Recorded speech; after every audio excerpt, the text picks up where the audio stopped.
Hi, good morning po sa inyo mga katribya at welcome po sa aking YouTube channel. Dito po tayo sa Botolan, Zambales, kung saan po yung meron tayo ritong seminar sa ating po mga kababayan, mga magsasaka. Ukol po doon sa ating mga farmers at siyempre sa mga kanilang mga bukid.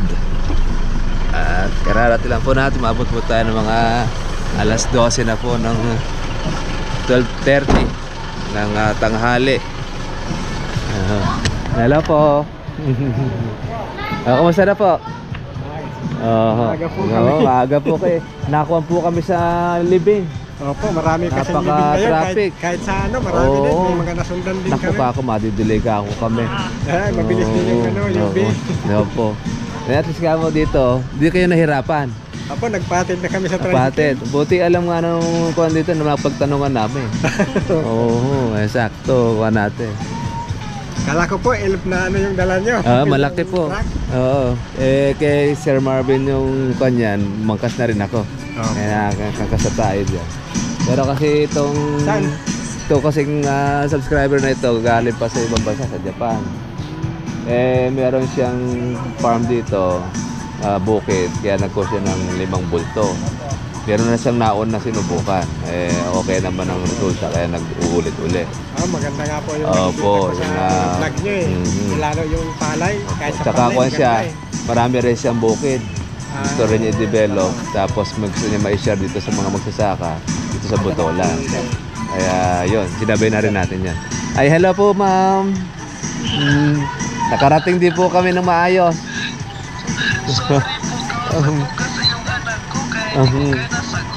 Ay, okay po, okay lang, madali nang hanapin. Dahil, opo, pagkasama nyo po si magtanong, di po kami maliligaw. Opo. Madali naman po malaman, nakilala naman. Opo. Nung makita nga namin yung pinost ninyo na parang yung wata rito, mamihan. Ito yata ako yung nakita ko sa Facebook. Kaya doon kami huminto. Kaya madali. Sige po. Hintay na lang po kami yung ating mga farmers. Po, sige. Sige po ma'am. Okay.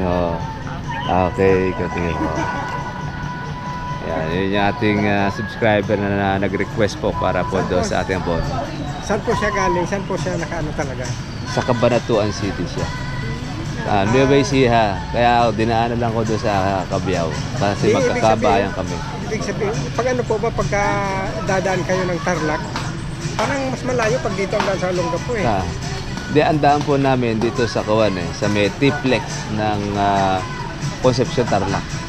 Di pasok kayo ng Alaminos, di ba mas malapit sa Aguilar? Ang diretso po doon, Kawan doon po sa may Subic. Nakarating siya po ng Santa Cruz. Kaya lang po medyo malayong araw po sa atin. Ibig sabihin mas malayo sa Opo, Santa Cruz. kasi Kung dadaan kayo ng Aguilar tapos Alaminos, Opo. Sual. Kasi ang Konya, Sual, Juan doon, ilang oras din po binibiyah. Mas malayo Opo, po kasi kaysa sa dito, papuntang dito kasi Olongapo. rekta po yung Konya namin. Kaya sabi ko po, baka pwedeng dito na kayo. Opo. Kung sabi ko nga, tinanong ko nga siya kung gaano ba kalayo, malayo ka doon. Pagka Pero ka po, doon tayo kung siya. pagka po nabuo yung yung Tulay. nakalusot na yung tawag ba? Dito sa may kalikasan. Yung kalikasan. Kalikasan, mas may ginagawa malapit, daw, mas diretso. malapit. Ayan, So, marami yan ang na shortcut pagkakuan talaga. doon. Short area siya. Nakakalusot na yung mga motor, pero yung mga 4 wheels yata, hindi pa. Hindi pa. Kumaga, underdevelop pa siya. Dinidevelop pa. Develop na yung Pero maganda, diretso ng talaga yung Santa Cruz. Ayaw po. Kaya naman baka kasi sakali noon na, diretso. taon mabuo na, sa susunod siguro. Saan po ba kayo sa Santa kayo dun sa amin. Saan po ba kayo sa Santa Cruz? Ano po, sa ano pa, dadaanan pang gisgis, tapos sa Kasi ako nakarating sa Palawig. Palawig, dito pa po. Oo, dito Lampas lang. pa ng... Malapit lang yun, ano? Hindi po, dadaanan pa yung Palawig papuntang Santa Cruz. Kasi yung Santa Cruz, dulo na. Dulo na nga. Kasi Pangasinan na yung kasunod. na-destino rin ako sa Palawig tsaka dito sa Botolan. Dito, mga taong, kung po yan, taong 2000 2010 na yata yun. Nitong ano? 2010 na. Mga ganun. Tagal na. Tapos nahuli ako sa Nueva Ecija. Kailan lang din. po. Ba't nakilala niyo po? Ah, Brad kilala. William. William, kasama rin natin yun. Si Opo, po. William lang. Nagtrabaho po sila dito sa ano, sa Santa Cruz sila Brad Harry. Oh. Kaya kilala kami. Mm. Kasi nag-local din sa ano. Ang matagal na naka-assign dyan si Kuan, Brad Bernard. Opo, Brad Bernard. Oo, yan. Saka si Brad, yung nasa ibang bansa na ngayon. Oriel po. Oo, Duriel. Yeah. Opo. Oo, siya po yung ako na kasama doon. niyo po pala. Ako nakasama noon. Tagal na, tagal na po noon. Yan po mga katribya po, tayo pa lang po natin iban natin mga farmers. Ito yung pagdadausan natin po na seminar para sa ating pong mga magsasaka. Medyo nainip na po sila ng kaunti dahil na-traffic po tayo. Pero ganoon po man, nakarating tayo ng Maluwalhati. Mamaya.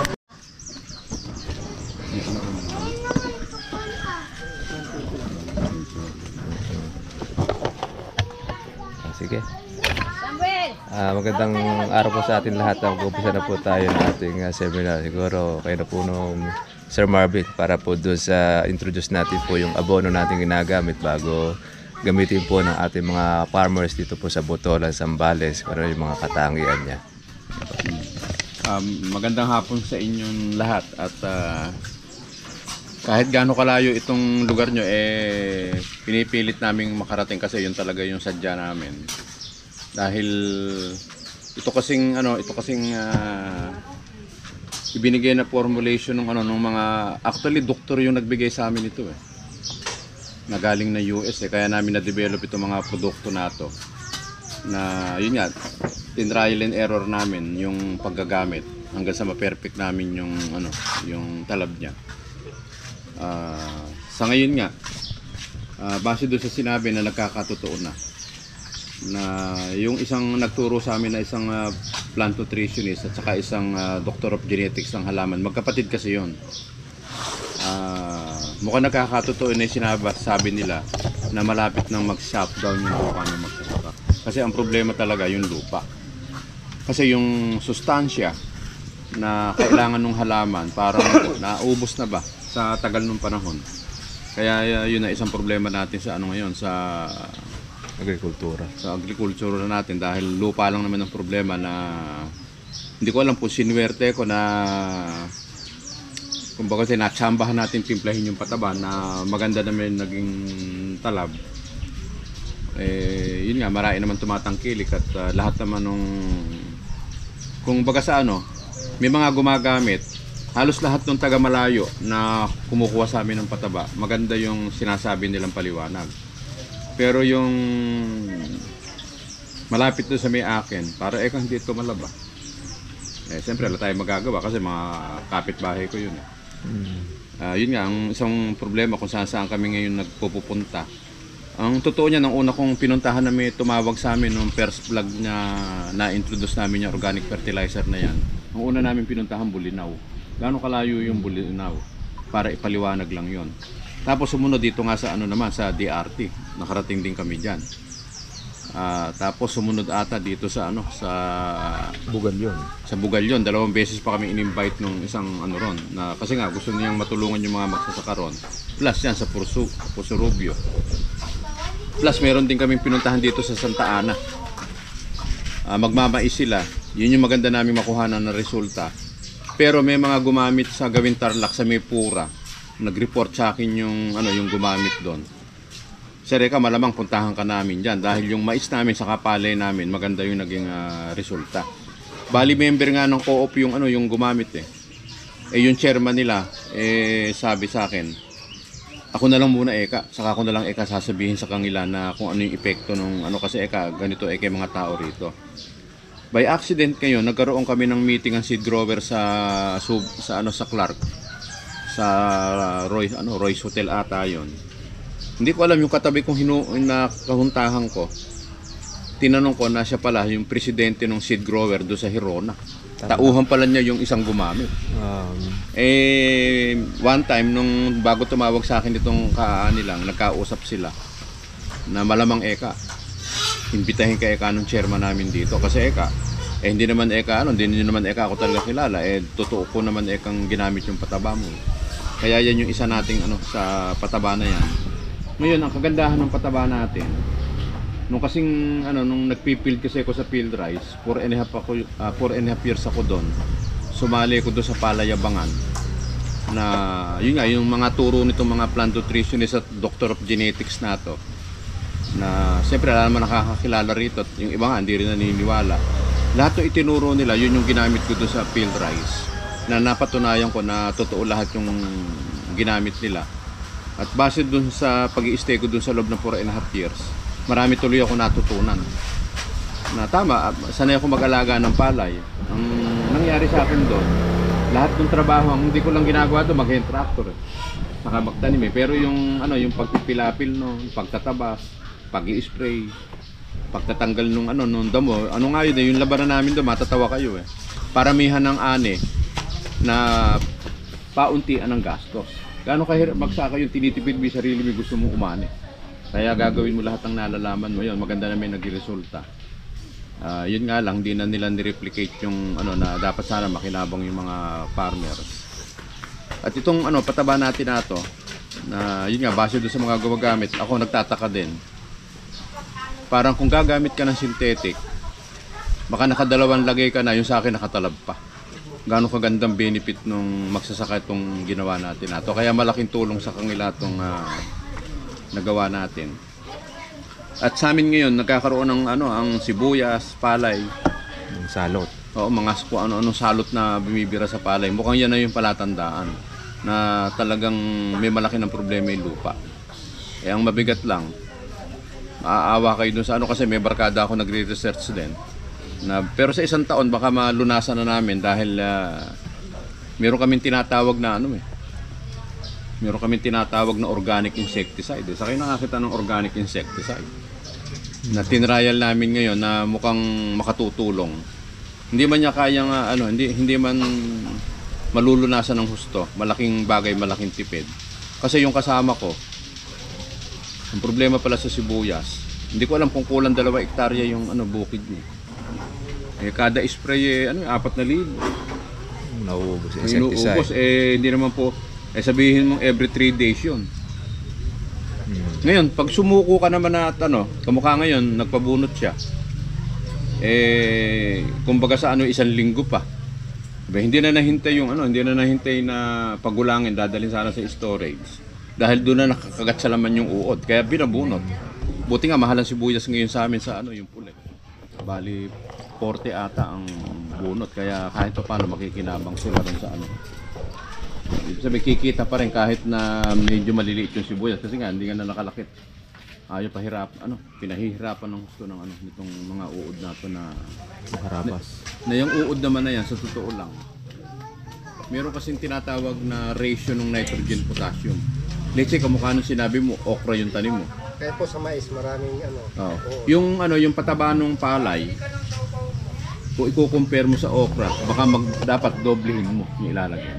Pero huwag mong kalilimutan, yung balanse ng nitrogen potassium. Pag nakakawala yung nitrogen mo, uod ang siguradong dadating. Dahil halos lahat ng sakit na hindi napapansin ng farmer, kasi ang farmer gusto maganda yung dahon, hindi naman dahon ang kailangan, at ang kailangan din maglaman yung halaman natin. Kaya yun yung isang nagiging problema ng magsasaka. Kaya yung sitwasyon na itong nangyayari na ito, palala, hindi pa buti.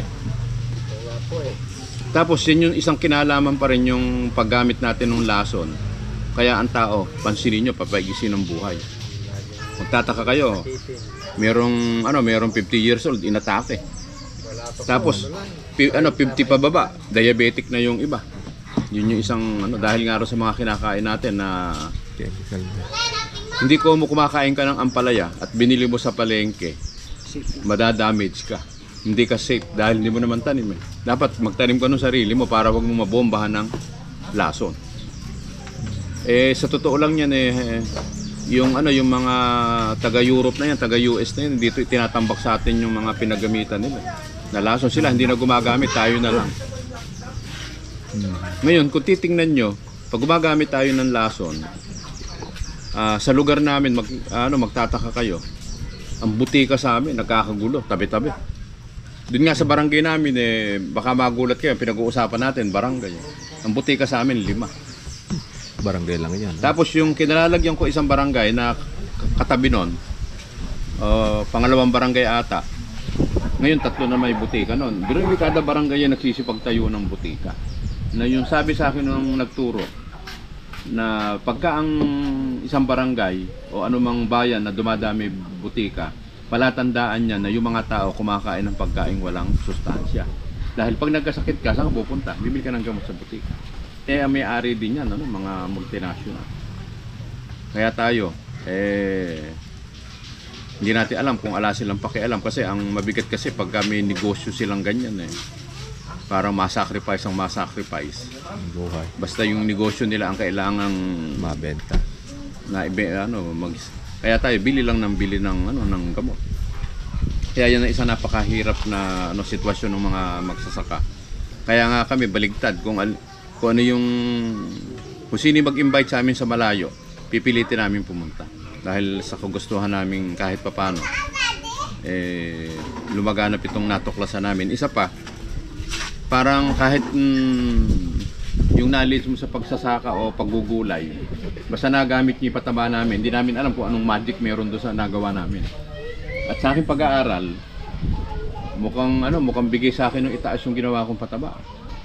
Dahil sa nakikita kong yung talab doon sa halaman na may kakaiba talaga. Kasi kung hindi galing sa itaas, hindi naman siguro hindi naman tayo marunong hindi naman tayo scientist na ganun karunong. May nagturo lang naman na in-improve natin. Ayun, gumanda yung talab sa lupa na parang kumabe. Nung huli namin punta, galing kami ng Castillejo. Merong isang nakikipag kasi taga DA parang Bate. basta may connection siya ron. Pilit na kung ano tinatanong sa amin na hindi ro namin kayang pagandahin yung kalamansi ron. Ngayon aksidente, hinamong kung ano na pinagsasabi sa amin, hinamong ko siya. Nakita niyo ba kung brad ito nakalilim na to? Ito kung pataba namin na to, hindi basta-basta to. Kahit nakalilim yan, gagawa ka ako ng Himalayang pataba namin. Pabubulaklakin niya, pabubungahin niya nakalilim na yan. Yun nga, hindi nagtagal tumawag sa kanya yung may-ari. Na yun nga, namulaklak nga raw yung... Imagine mo yung kalamansi, nalililiman ang laki nung mangga. Halos ganito kalaki. May tanim dyan sa gilid. Napamulaklak namin. Kaya ngayon sa susunod, kung mababalik kami ron, baka hindi na kami questionin nung mamarunong. Dahil nagkaroon ng himala ron sa inaasahan niya na hindi magkakatotoo. Medyo parang sinuplan niya kami na Ganun na ang lupa. yung lupa. Isa pa, pag tinignan mo kasi yung pataba namin, akala mo lupa lang din. Siguro yun lang, kung meron kayong katanungan doon sa namin, doon sa mga paliwanag o doon sa paggamit ng pataba, open naman kayo magtanong sa amin na kung kaya namin sagutin, hindi sasagutin namin lahat ng katanungan nyo na may gusto pa kayong itanong. Yun na lang siguro. Tungkol sa problema ng lupa niyo. Mga problema ng palayan nyo, karaniwang problema po ng mga palay? Hanip, nyo pitatanong, bakit nagkakaroon ng hanip ang palay? Opo, isa yun. Yung parang palay may para siyang din, minsan kulay brown na kumakapit dun sa puno ng palay. Kalawang. Pero kung parang yung gano'n. Brad, yung parang insekto din. Yung green, yung hopper. Yung green at saka yung brown. Bukod dun sa green, mayroong parang kulay brown na kumakapit. Maliliit siya. Ngayon, sinisip-sip yung siguro, yung palay. Brown plant hopper. Nagiging brown na siya. Natutuyo, sinisip. Natutuyo. Bago siya lumabas yung bunga, na siya, Mamatay na. Ang nagiging, dahil lang kasi Brad, pag kinumpute natin yung pataba, kalimitan kasi yung farmer, ang ikinukombine doon sa urea, triple 14. Pag yung dalawa na yan, pinag-combine mo, magkaka-deficiency ka sa potassium. Kasi ang nakatimpla lang doon sa triple, 14. Bibili ka ng 3. Di pag tinotal mo yon, lang yon, bali 52. Tama ba? 14, 28. Ay, 3, lang? Hindi naman ako dyan sa 42. tinuturo 42 lang. Ganito Oo. bilhin nyo, Yun. ganito bilhin mo, yan ang gamitin mo. Ganon yan. Ganon lang. Pero ginagawa ko. samantalang kung bibili kayo ng purong potas, yung Morieto potas na 0060. Imagine nyo, naka 60 kayo, isang bag lang. Potas, pampabulaklak, ano sa bunga yun. Sa bunga para pampalintog. Saka pampatibay din ng stock ng ano yun. Para hindi makakagat yung hindi lang insekto. sa bunga. O hindi lang sa bunga, lahat isang dala-dala. Kaya dapat dun sa batang edad, kahit papaano meron na rin siya. May putas na rin. Oo, ang problema natin, nakasanayan natin na Pang last coating lang yun. pang top dress lang kung tawagin Opo, top natin, dress. di ba? Triplo. Ngayon, sa unang bigayan, nasanay tayo 16-20 sa urea. Ako, yun lang ginagamit ko. Unang So, sabi ko, yun, yan yun, nga eh. yun ang dahilan kung bakit nagiging sakitin yung mga tanim Palay. nating palay, mais, o mga gulay. Opo, ganun talaga lagi ang ginagamit eh. Kasi hindi balanse yung patulad niya kanina, ang sabi namin, ang kinakain ng halaman 16, Plus 1 yun. o may plus 1 pa. Ngayon, ang binibigay lang natin 3. 14 lang yun. 14 lang. Unang numero, gitnang numero, saka dulong numero. Yun lang ang akala natin. Minsan nga, ano lang eh. Pagka medyo kulang sa budget eh, triple 14 tapos urea lang. Yung Yun lang kadalasan. pagsasamahin. Ang hindi niyo po nalalaman, yung pong mga pataba na yan, halos lahat ng pataba, ang tawag namin dyan, acidic lahat. Di ba? Sinasabi na, bakit hindi gumaganda lupa? Acidic na lupa nyo eh. Ba't hindi magiging acidic? Lahat ng pataba na ginagamit nyo, maliban sa isa lang, acidic lahat. Lalahatin na, lahat acidic. Ang hindi lang acidic dyan, yung urea. Kasi alkaline naman siya. Pero ang problema ninyo, pansinin ninyo, hindi namin kayo lolokohin doon. Pag nagsabog kayo ng urea, 3 araw, berdeng berde, di ba? Ang bilis tumalab. 3 araw ulit, ano mangyayari? Pagka hindi siya nadiligan kung ano sa init, naninilaw eh. Pag kulang sa tubig, ang iba bumerde, pag nagkulang sa tubig, biglang maninilaw. Opo, naninilaw. 3 araw, kailangan nyo nang bumili ng insecticide. Oo, yun talaga. Saka yung ano, yung foliar, nilalagyan din ng foliar. Saka yung ano, yung ano din, yung ano bang tawag doon? Fungicide. Sa fungicide. Meron pa kayong isang ugali na sa palay. Kahit na wala namang ano yung binibili yun, nominee. Hindi. Yung isa. Ay, pangdamo. Hindi, yung Insect. fungicide siya, armure. Ay, Armure. Oo, Oo. armore. Oo, pang ano Oo. din yun. Pang, oo. Kasi kahit na walang fungus, I-spray nun. obligado yung spray. Nakasanayan na, yun ang sabi. Pero hindi ba sayang yung Protection daw sa pera? palay. Protection daw yun. Eh. Hindi protection yun. Pasira sa palay. May sira pala. Hindi, ang Hindi naman. Hindi naman. meron kasing greening properties ang armure. Pag in-spray mo, kahit na walang sakit yung palay, biglang beberde. Kasi magsasaka kasi, ang gusto niya lagi, berde yung palay niya. Opo, para maganda ang ano, sabi yun. Parang magandang tignan. Oo, magandang tingnan. Pero alin ba ang magandang tingnan? Yung matingkad na berde o yung tinatawag natin na luntian na berde? Sa mga nagtatanim ng palay, alin na mas maani?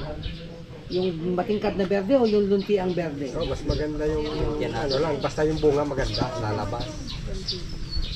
Kasi kung kahit na anong nitrogen ang lagay nyo, kung hindi nyo mababalanse, sakit ang aabutin natin nung pare-pareho din sa palay. Tulad na lang nung hanip ngayon. Ano nangyari ngayon sa hanip? Dito rin ba sa inyo laganap yun? Yung honey ko yung sinasabi ko na, no? Ay, yung tumutuyo rin sa katawan. Tumutuyo no? sa katawan. Laganap din dito. May panahon may panahon na... Pero ngayon wala. Pero parang alapang Ngayon, umaanis. hindi masyado umatake. Hindi gaano. Kasi nung itong nakaraan, yung ordinaryong ano, walang ano, Lang hanip. Hindi nagkaroon. hanip. Yung ano, mayroon yung talukatik, sabi ko sa iba. At talakitik yung brown leaf hopper. Green leaf Ayun, hopper. green leaf hopper. Sa mangga din yun eh. Kasi, Hindi na sumasalakay. mangga dito yun eh. Kasi ano, ayun, nga pala, marami kayong host. Meron ako, may inattend ako nung seminar. Yung palang pag-control ng insekto. para siguradong makontrol. Lalo na yung yung paru-paro na nangingitlog ng uod. Ang radius pala niyan 50 km. Ibig sabihin kung nandito ka nag-spray ka, yung kahanggang mo 50 kilometers yung mga ilang bayan diyan, 3 bayan diyan hindi naman nagsisipag-spray. Pwede kang mapuntahan nun. Lalapit sila. Oo. Nagta-travel, may pakpak kahit sino may pakpak. Siyempre, maggagala ka. May prop na yun, umatake Ayun. ng palaya. Kasi nga, biruin mo, 50 kilometer lang yun. Kaya pala hindi na uubos. Hindi mo uubos kasi maraming dumadayo. Hindi naman tayo... Yung binibitin na binidikit sila doon, daming kumakapit. Yun nga pong problema Dumadami eh. nagdumadami. Alam niyo Yung po mga ba yung dumadayo binibitin doon, ninyo? may taga San Narciso, may taga San Felipe, Yeah. may taga Iba, papunta ng Botola, ng ganun Hindi din. ako nang spray, yung bunga, ganun. Baka nga yung taga Pangasinan Hindi nagpupunta rin kasi dito. po ganito yun eh. Pheromones po kasi ang tawag doon sa panayon. Kaya mabango, di ba? Naamoy yung mabango. Pero hindi nyo alam, inaakit niya yung inaakit niya yung mga putakti. Opo, yun. Bago naman yan pumunta doon, tutusok muna doon sa bunga. Manginginain muna. Siyempre, O gutom ka. makakapangitlog siya muna. Galing sa travel eh. Napagod. Pagpitas mo, may uod na sa loob. Kaya ang turo namin dyan, kung yung iba, so tulad sa Ampalaya, obligado eh. Pero kunwari, ang hangin papunta dito. Huwag mo ilalagay dito sa gawin na to. Sa dulo mo ilagay. Oo, ganun yung ginagawa. Sa malayo, Palabas. huwag mo Palabas ilalagay sa loob. Kasi yung marami nandoon na, Para yung pupunta dapat dun, kung ito yung ampalayahan mo, o yung taniman mo, huwag mo ilagay dito. Ilagay mo nandun sa kubo. Para yung dapat pumunta dito, lumilipat doon siya pupunta. Kasi ang mga putakte, wala silang paningin. Pero napakalakas ng pang-amoy nila. Dahil Oo. Yan, Pagka, bulaklak. kunyari, dyan sa mangga na yan, merong dyan, may mga insekto dyan. Kahit anong klaseng pananim na tumalab yung nitrogen, may release kasing methane. 1 kilometer away, 1 kilometer away, naamoy ng insekto. Imagine mo 1 kilometro. Dadayuin ka pa ikot. Kaya ngayon, di mo kaya sapaltahin yon. Kumisi nga, nagbibiro kami. Ang masama ka ako, Brad, baka uwi yung insekto. Sigurado ka ako, yung mga kamag-anak noon, pag nagkita-kita yun, ba't ba ginabi kayo?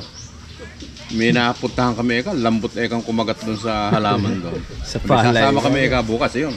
Kaya kung papansinin nyo, hindi maapalta. Dating at dating. Kasi masarap yung amoy, naamoy nila lahat. Na mahalimuyak.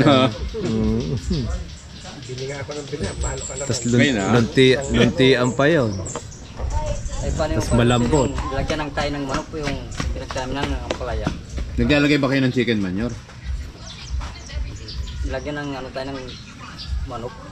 Una, pagtanim maganda. Oo. Sa sunod po, hindi na pag mahaba na po yung mga niya, biglang namamatay po. Paano? So, kasi nitrogen yun. Nitrogen kasi ang lahat ng manure. Kahit carabao manure pa yung gamitin nyo.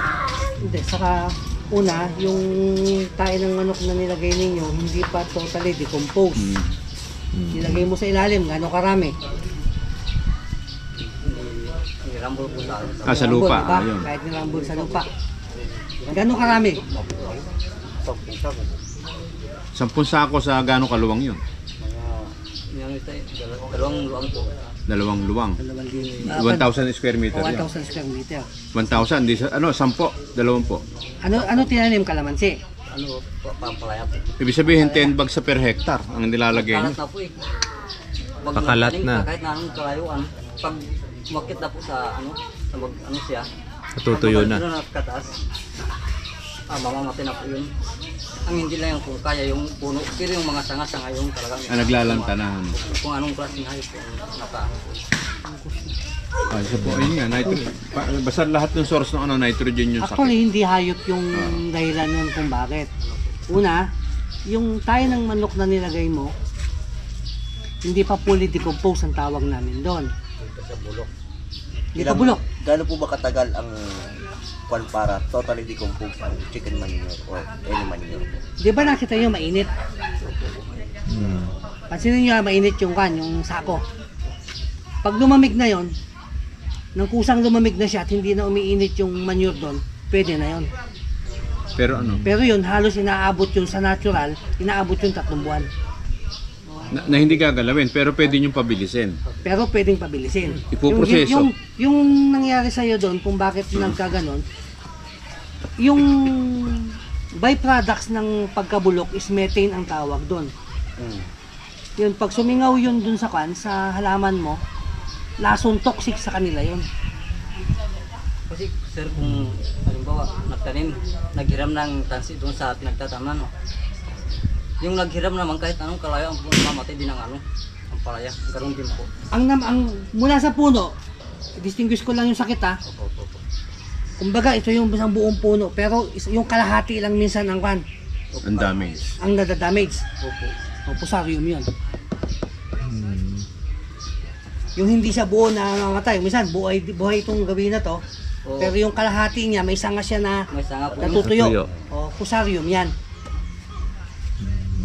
Kasi minsan nagtanim yung pinsang ko po. Isang buang. Kasi ang ganda. Talagang Pasyete na. Pasyete na. Ah, pasyete na. Pagdating po na sa pagbungsa sa ubos. Namatay. Talanta. Naranta. Actually, may kinalaman yun doon sa paraan ng pagpapataba mo. Kung sobrahan mo ng nitrogen yun, isa yun. Pangalawa, kung kulang ka ng calcium, isa rin yun. Kahit na po pakwan itatanim doon, ganun din. Lahat yan. Lahat ng cucurbits. Ampalaya, pipino, pakuan, melon. Ang hindi nila pong kaya, hindi lang kaya yung sitaw po. Iba naman kasi ang pamilya niya eh. Lahat ng family ng cucurbits, yari doon sa lugar na yon. Saka isa pa, kunwari, may ampalaya ka. Ikaw, meron din, siya nagkasakit. May sakit ang ampalaya niya. Pag ikaw napunta doon o gumamit ka ng gamit niya, Mamamatay dito. Madadamage na. damage ka na kagad. Madadali po. Nakakawa. Ganun po. Nagkakalipat-lipat yan. Pero may protection tayo na pwedeng gawin dyan. Kasi hindi nyo alam, yung halaman ninyo, may kakayahan yan na gumawa ng sarili niyang protection kung kumpleto yung kanyang kinakain. Pero kung may kulang sa kinakain niya, hindi niya mabubuo yung kanyang tinatawag na resistance dun sa mga maninira sa kanya. Parang ano yun. Kung medyo na po matanda yung hindi na kaya. Pero kung bata pa yung ampalaya talagang nakakahanap. Parang Sanga-sanga lang. yung sinasabi mo kung kasi bata pa, parang sa tao din, hindi nyo napansin. Pagka bata ka, kunyari mga 25 years old pababa ka, iba yung gilas mo. Pero pagdating mo ng 50, humihina ka na. Yun din yung halaman. Ala tayong magagawa, nagkakaedad. Saka hindi nangyayari yan pag wala pang bunga, pero pag may bunga na, mas mabilis yan. Kasi, Pabulas pa lang. kung natin ikaw tayo, ganito may mga anak ka, di ba? Sa panahon na humihina ka, ang focus mo pa rin nandoon sa anak mo. Ugali nating mga magulang yan eh.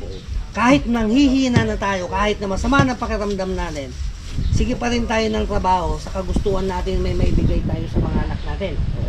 Ganun din yung ampalaya nung time na yon. Hindi niya inintindi yung sarili niya. Ang inintindi niya yung bunga niya. Kaya nangyayari yan, mas nagiging na-aggravate yung sakit na yan doon sa panahon na marami ng bunga. Kasi lahat ng energy niya, dadalhin niya doon sa bunga. Kaya ang problema, yung nagtatanim sa kanya, hindi niya nakita kaagad yun. Hindi naagapan. Ano ang solusyon doon pag gano'n nangyari? Isa doon ang titingnan namin doon is calcium deficiency. Kaya nga yung dinevelop natin patabahan, ando na lahat yung kailangan nyo sa lupa. Oo. Yung nawawala ron sa lupa, halos nakasama riyan. At isa pang mahalaga dyan, pansinin nyo sa mall, pumunta kayo. Di ba mayroong nabibili doon na Yakult, yung probiotics. Bakit nagtitinda yung mall? Kasi yung tao man, hindi na makapag-produce ng tamang good bacteria sa katawan, kaya bibili ka. O, yung lupa natin, patay na rin lahat. O, yan yung isa naming in-inject doon sa pataba, yung probiotics o microorganism na tinatawag. Kargado yung pataba natin. Kaya yung talab niya, hindi ko nga alam kung bakit, base doon sa mga gumagamit, parang tumatalab ng 2 buwang mahigit eh. Sa kayo nakakita ng ganun pataba, na kayang tumalab ng 2 buwan. Talaga kasi yung pag-apply ng abono, ako sa gulay, 2 beses. Kung minsan kung gusto kong mabilis bumulas, 2 beses sa isang linggo. Ay, tinan mo, 2 beses. Eh, itong amin na to, ang gagawin mo lang, ang dadalasan mo lang, patubig. Nagpa-test na po ba kayo ng pH ng lupa nyo dito? Opo, sa amin po. Anong lumabas? Kaso hindi ko na, ayun, acidic nga. Acidic yung- talaga. Sa pagpapataba kasi meron tayong tinatawag na parang table of percentage regarding dun sa paghigop ng halaman natin ng pataba.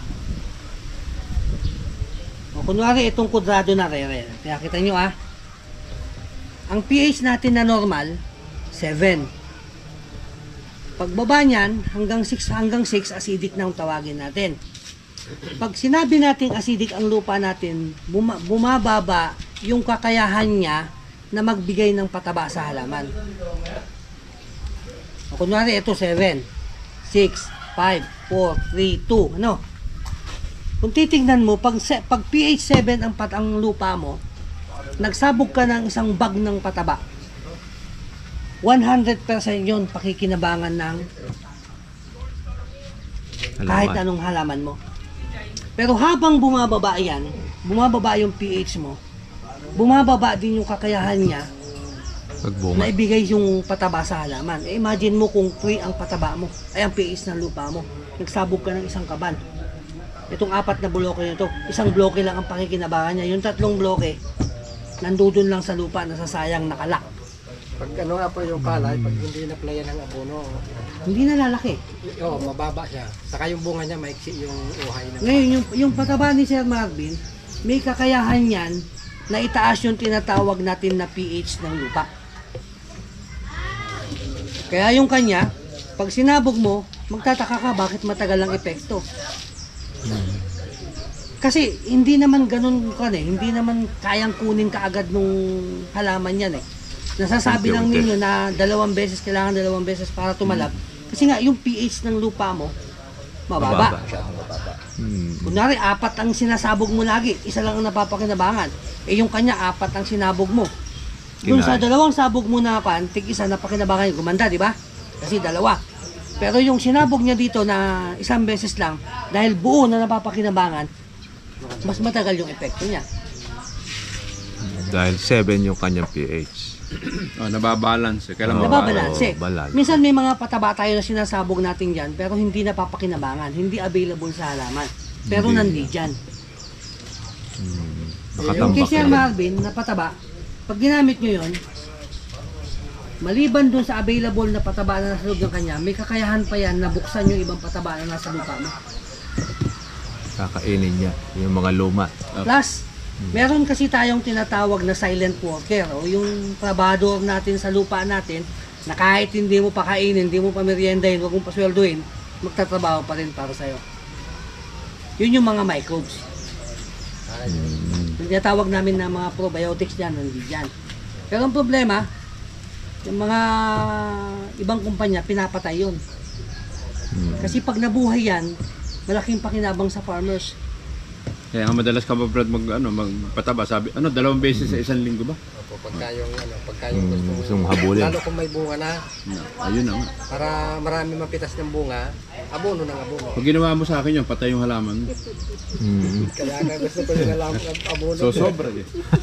Saka yung po, Brad, yung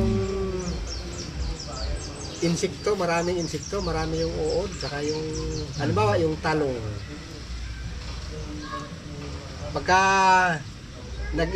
nag-spray, halimbawa, sa isang linggo, 1 beses nag-spray. Pagka hindi ka nag-spray ng 2 beses, yung talbos niya, lalo kung namumulaklak na, malalaglag yung bulaklak. Tapos yung talbos, Tutuyo. malalanta, may uod na sa loob. Borer. Hindi Nagsimula, natitigil mag-spray ng nagsimula yun sa paru-paro pa rin, yung puti. Paru-paro pa rin yun. Yung steam boiler sa Lepidoptera ang tawag dun sa pamilya na yun. Pero kung hindi mo alam, bago dumating sa'yo yun, nagsabog ka ng urea. Ayun, urea talaga. Sa urea. Apa na urea pinagmumulan? Urea Mabango tinatawag. kasi siya. Ibig sabihin, Yun nagpapasariwa po ng inyong Pinasariwa halaman. niya yung kwan mo, yung halaman mo, Lalambot na yan. nagiging mabango yan. dala ng ano, sabi nila, yung abono, dala yung May Hindi yung naman dala. Nagpapabango lang po. Nagpapabango. Tumatawag lang. Pampatawag. Idumanda kami ha. Nagpapabango na eh. Nagpapabango. Nag-i-invite lang yan, invite. Oo, nag-iimbita siya dahil dun sa Maghihikayat. Hikayat yung mga insekto. Tapos nagsasama pa na kamag-anak. Ayaw man nilang pumunta, eh kung gumawa kayo ng paraan para puntahan kayo, pupunta. Parang ganito, naamoy ninyo. May naglilitsyon. Wow, ang bango nun. Mukha yatang may handaan dun. Ah. Nakagwa.